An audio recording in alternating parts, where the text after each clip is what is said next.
जो second hand car लेना चाहते हैं और बजट 80,000 से 1.5 लाख तक है तो ये वीडियो आपके लिए है, क्योंकि यूज्ड कार मार्केट में बहुत सारे ऐसे कार्स आते हैं जो 80,000 से 1.5 लाख तक प्राइस पॉइंट में आते हैं और वो BS3 कार्स हैं। तो अब ये 2020 में जब BS6 आ चुका है तब ये BS3 कार्स खरीदना चाहिए या फिर नहीं, या फिर जिनके पास अभी BS3 कार्स हैं उनको क्या करना चाहिए, कार बेच देनी चाहिए या फिर उनको रखना चाहिए। तो देवियों सज्जनों, अगर आप यूज्ड कार खरीदना चाहते हैं तो ये वीडियो आपके लिए बहुत ही इंपॉर्टेंट होने वाला है। सबसे पहले बात करते हैं ये BS3 नॉर्म्स आया कब और गया कब। 2005 में हमने BS3 देखा और 2010 तक BS3 कार्स चलता था। अब आपको मैं एक सिचुएशन देता हूं, तो अगर आपको 2008 या फिर 2009 मॉडल स्विफ्ट मिल रहा है और बहुत अच्छी कंडीशन में मिल रहा है, या फिर 2009 मॉडल होंडा सिटी मिल रहा है, इनफैक्ट कहने का मतलब यह है कि 2005 से लेकर 2010 तक की कोई भी गाड़ी आपको मिल रहा है जो कि बहुत ही अच्छी कंडीशन के अंदर है, तो आपको क्या करना है, क्या वो गाड़ी खरीदना चाहिए या फिर नहीं खरीदना चाहिए। मेरा हिसाब से अगर आप पूछे तो बिल्कुल भी ये गाड़ी आपको नहीं लेना चाहिए, क्योंकि अगर 2009 की भी गाड़ी है तो उसका उम्र हो चुका है 11 साल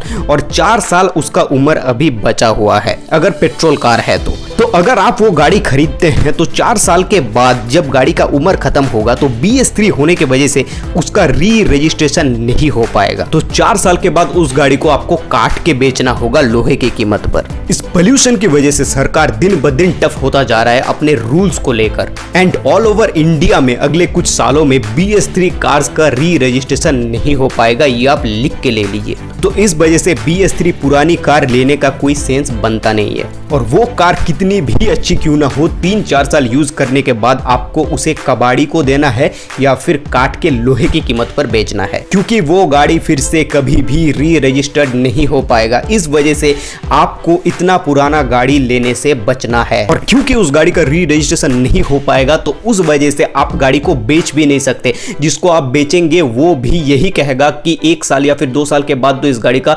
री रजिस्ट्रेशन नहीं हो पाएगा, तो भला हम क्यों खरीदे इतना पुराना गाड़ी। तो अगर आप इतना पुराना गाड़ी खरीद लेते हैं जिनका उम्र सिर्फ 3 या 4 साल बचा हुआ है तो सिंपल आप फंस चुके हैं। तो अगर आप यूज्ड कार लेना चाहते हैं तो हमारी सजेशन यही रहेगा कि कुछ ऐसा गाड़ी देखिए जिनका उम्र 7 साल से ज्यादा ना हो। अब बात करते हैं कि जिनके पास अभी BS3 कार्स हैं, यानी कि 2005 से लेकर 2010 की कोई मॉडल है गाड़ी, तो उनको क्या करना चाहिए। तो मेरा सिंपल आंसर यही है कि उस गाड़ी को बेच देना चाहिए। जितना भी उम्र उसका अगर बचा हुआ है, 4 साल 3 साल बचा हुआ है, तो ऑनलाइन किसी साइट पे जाके गाड़ी को बेच देना है या फिर यूज्ड कार डीलर को गाड़ी बेच देना है। हाँ, उस स्थिति में आपको प्राइस बहुत कम मिलेगा, लेकिन आपको अपना गाड़ी लोहे की कीमत पर बेचना नहीं पड़ेगा। और दूसरा ऑप्शन है कि मान लीजिए आपका गाड़ी का उम्र और भी 3-4 साल बचा है, तो 4 साल उस गाड़ी को यूज करके फिर उसे कबाड़ी के हाथ में दे देना और लोहे की कीमत पर गाड़ी को बेच देना। ये 2 ऑप्शन आपके पास में खुला हुआ है। मुझे लगता है कि आपको फायदा इसी में होगा